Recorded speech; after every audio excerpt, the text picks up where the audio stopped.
Hey guys, what's up? Ready for class, Critical Cinema. Today we're going to be looking at the film God's Not Dead. And to research these books, I've really been hitting the books, but you know what? They've really been hitting back! You know what I mean? You got, like, serious. Yeah, they've really, really been hitting back. My goodness. But yeah, you really had to research this film for sure. And it's going to be something of a review, honestly, because sometimes, I love the story of it, but the cinematic style of it is pretty bad. Just going to be honest. And you know what? Who cares? Let's start this off on a good note, though, with a joke, because it says it's awesome, good, clean jokes for kids, so honestly, this has to have something good for it. Let's hear. I'm just going to pull one from random to start us off today. This is Kin. Kin says, what is the difference between the sun and bread? I don't know why. Sorry, ma'am, but your name is Melba. The girl's name is Melba, and she goes, I don't know. And he goes, the sun rises in the east, and the bread rises with the east. That's a garbage thing. We're going to burn that later for sure. Bonfire. But we're going to get started. So, let's find the earbuds, and let's get cracking. And, as usual, I'm joined by co-host Justin Smith. Thank you, Justin, again, for joining us. Yes, and today we are joined by the ghost of Invisible Books. Yes, the ghost of Invisible Books. So let's get into this movie and find out what's going on. Okay, so straight in, looking at the opening credits, guys, and it's something. Justin, you want to take it away? Why is the one woman looking at wine so happily? Like every time she finds a bottle in every single shot, she's always smiling at it, like super happily. That she has to be like an alcoholic. Yeah, it's very strange, and some of the shots are not camera movement, not that good. In some shots. Yeah, and the lighting of some shots is atrocious. Like, for example, opening credits, we see this shot of the woman in the bed. She's waking up early morning, but it's so poorly lit. You're like, what's going on? What era? Where are we? I can't see. And then it cuts away so fast. You're like, what? I don't know what happened, but okay. The first 30 seconds are good. It's beautiful scenery, a nice guy walking. Yeah, we got. Oh, where are we going? And the freaking music is so overbearing and loud, and the way the camera moves in certain shots is just weird, and the lighting in certain parts is just atrocious, and the cinematography is just horrible. Yeah. The acting, we're already barely into this. We can already see some of the poor acting. Oh, you're the wife and you buy wine, so go to the store and you look happy about it because you're a happy person at this point. So she just smiles like she's an alcoholic. She doesn't know what she's doing because the director didn't know how to direct his actors. No one goes to a store. Okay, no one goes to a store and they're like, I'm getting headphones. I found my headphones. I'll buy this. $2 million budget for this. This is how the opening scene is for a movie with $2 million budget.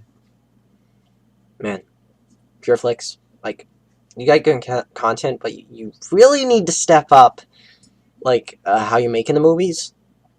Justin and I are for hire. Just saying, we'll make them look good. Actually, yep. Call us. Phone number will not be below. Wouldn't want to work for Pureflix because all they're going to do is send their producers on set and they're going to be like, you're spending too much time and money on this shot. What are you doing? And they're just going to slap us in the face and just knock over our lighting. No lights. You don't need lighting. It's too much money. What's that you using? You using a light bulb? No. Not in the budget. They're $6. Not in the budget. Isn't the movie's budget $4 million? Not in the budget. Got what I mean? Thank you. You spent more than 2 minutes setting up a shot? What is the matter with you? Time is money. Hopefully that's not what how do it you works. think we're gonna actually you think we're actually gonna let you use that budget properly and efficiently? What's the matter with you?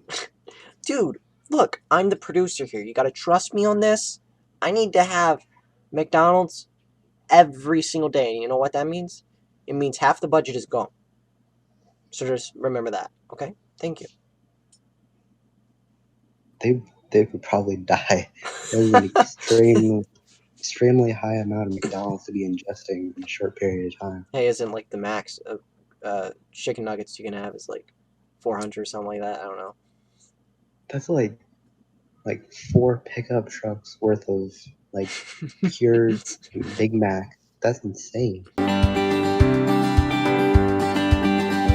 So like, we get a stock shot, right? It looks like a stock shot of like an office space, and then it cuts to the guy in the office, and he's like, yeah, the stuff, you know what I mean? Anyways, whatever you're saying. Yeah, and then like I looked down the first time I saw this movie, and I'm like, where have I seen him before? I'm like, I've seen him somewhere. I'm like, the wheels started turning. Then someone got run over by a car. Anyways, like I thought, and then I was researched and I looked up the cast and all that. Guess who it is, guys? Guess who it is? Can you show a picture? It's Superman. Yeah, old TV show. I think it was Lois and Clark is what it was called, something like that. Yeah, he plays Superman reduced to this. So it's technically a superhero movie. Yeah, just thought you should. Also, the dialogue is atrocious. Yes, already. And the acting, especially from that one woman, is really atrocious. Yeah, and the breaking glass of her car, it looked like someone was like, let's grab some, some sparkly little dust. Let's just throw it on there. Yeah, it looks real. It looks real. Let's go. Film It it. literally looked like they took it to like some car place, took the panel of the window out, and just took some broken glass and just threw it in the seat of the car. What, Why was honestly, it gonna look like they should have. shards of glass stuck inside the window if they broke it? All Why they, didn't they just break it themselves? yeah, they should have just taken it, gotten the right glass, go boom, gives it the same exact trajectory, the physics of it, and it would look realistic.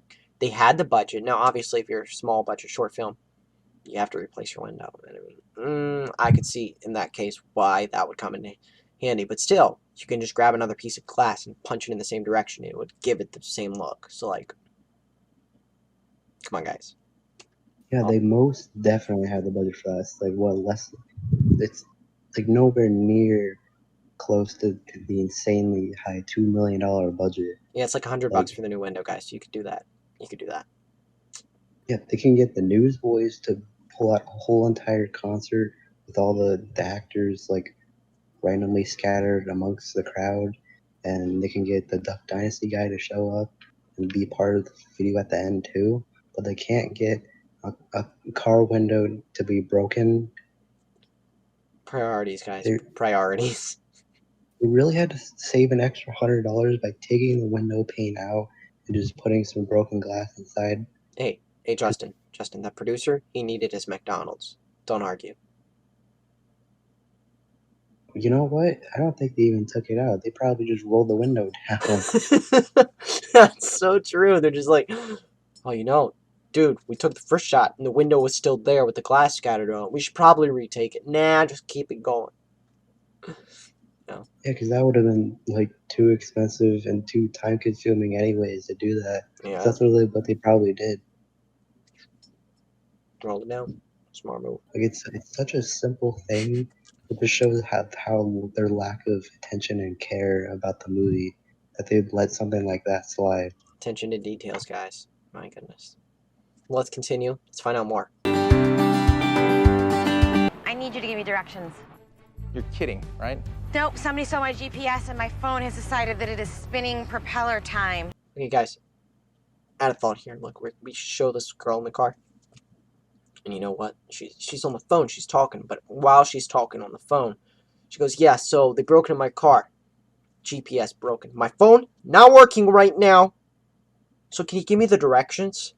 How is she talking to them? The phone is not working. She says it on the call. What? Like... That is one of the worst written moments I've seen in a long time. I understand some of you are here to satisfy your liberal arts elective requirements. you're looking for an easy grade without much work, well then, now would be your turn to leave. So you've now enrolled at a university. You'll be expected to produce university-level work. I'm out. Literally just like the laziest bottom of the barrel, lowest tier possible thing you could possibly do. There's a lazy guy, so he goes like, "I'm out of here, bro." That's literally the whole point of the thing. Was that supposed to be a joke? What was funny about that? And if it wasn't a joke, then why was it in the movie? It's literally like it took them 10 seconds to write all this guy's lines. And it took them like 10 seconds to act them all out. Yeah. They're like, did it all on the first take, and they're like, yeah, that's good. That has to be one of the most annoying things about this movie is that the main atheist character of the movie is not even an atheist. He's like an angry Christian or like an anti-theist. He like hates God, but like, and he's supposed to be an atheist, and they set him up to be an atheist and all this stuff. But he's not an atheist. If he was an atheist, he would be like, all right, so we're not going to talk about God. He's not going to be like, oh, God is not real. God is not real. You guys are all going to say it right in front of me right now. Do it. Do it now. Well, a lot of the time, This is not how philosophy class works either. What true. philosophy class would this even happen in? And like, even if the kid like was if this really happened where the kid was either gonna say something against his beliefs or get a bad grade or like a failing grade, the whole school would be sued. In yeah, like a big case. This would never ever happen. freedom of religion, it would not work. You could definitely call him out. But it does bring up a good point. Like you were saying, how it leads up to, he isn't really an atheist. He just hates God. But the fact of the matter is, a lot of people that say they're atheists actually were Christians. Fun fact for you, don't know if you guys know this. Charles Darwin, yes, the father of evolution, was a Christian.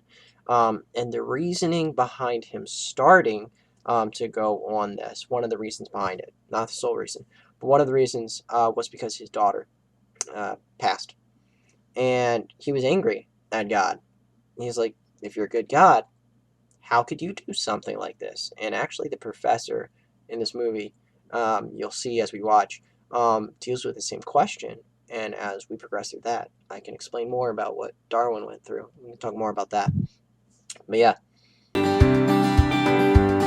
Okay, first of all, she's supposed to be a Muslim, but why is she not wearing sleeves? She's as open, like short sleeve shirt. Yeah, it doesn't That go with defeats their the whole customs. purpose. Second of all, why is this random girl going up to her and is like, You're beautiful.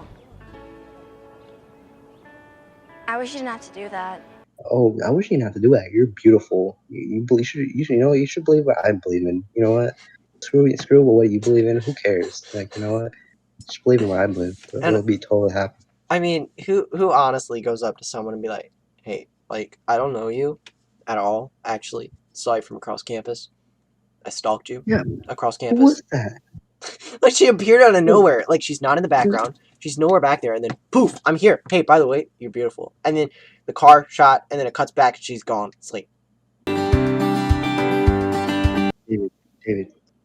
David, can you confirm that all college-age Christian boys, when they're walking by themselves and they're upset, they do this? yes, that is confirmed. That is confirmed. We all do.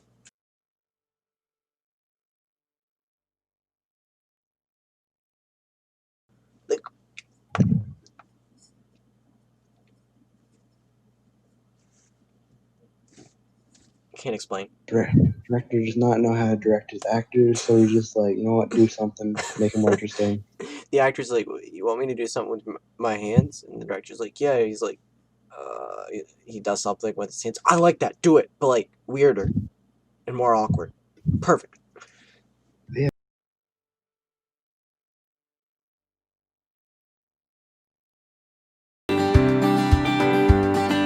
Movie over. Let's talk this. Let's go down the list. Cinematography. What are our thoughts? I'm gonna give it a 0. it's not that it was bad, but it wasn't good either. It was just boring. It was so unbelievably lazy and poorly managed and handled. So maybe Like like a 1. like yeah, like I give it like a 1. Like they tried a tiny bit, but like the fact that this movie actually has listed in the credits a cinematographer blows my mind. 'Cause a lot of movies don't even have that. They had the nerve to say that this cinematographer is so good at his job, we're gonna list him in the credits. Character development. Character development. This movie is supposed to be a drama, and the fundamental basic of a drama is interesting characters. Mm, Not a single character is at all written even remotely good. Not a single character is at all good or anything. yeah. It's just a complete dumpster fire. They tried to spread out so much with 5 or 6 different story arcs that like it kills you. You got to focus on like 1 or 2 or build up to a point where you can have multiple. Like a second movie you add more. You don't add it in the first. You start off with 1 or 2. So character development very low. Um I would give it like a 0, honestly. There was yeah, basically it was complete like the what little character development they did doesn't even deserve a single point because they basically did below the bare minimum that needed for like any sort of thing. very Like true. I could have, if I actually wrote this movie, I could have done better.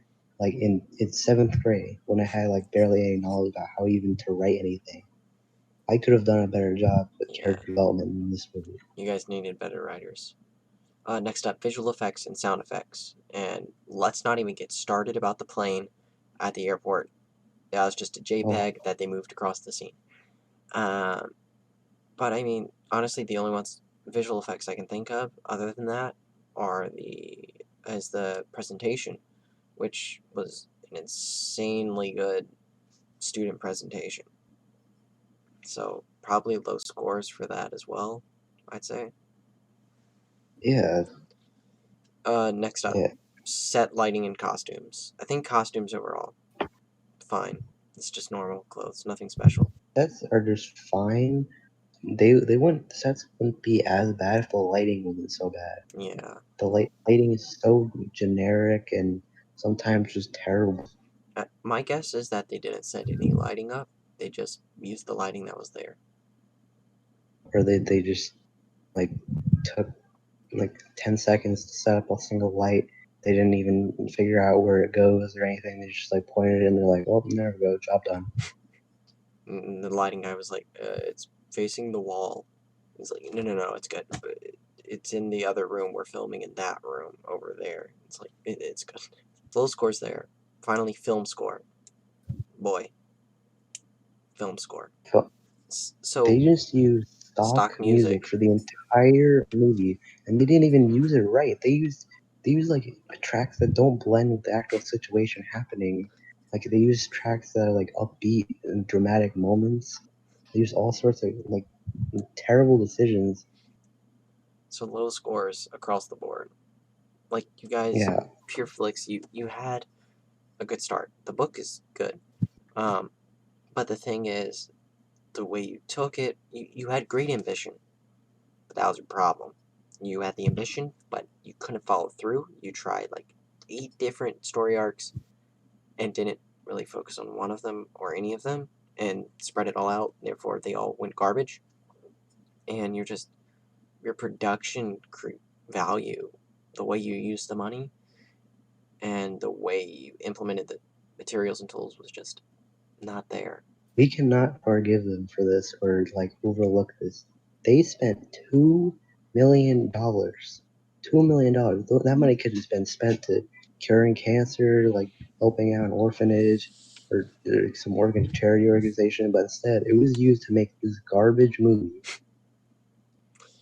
But with that, and the ratings out of the way, that ends this episode of Critical Cinema where we went over God's Not Dead.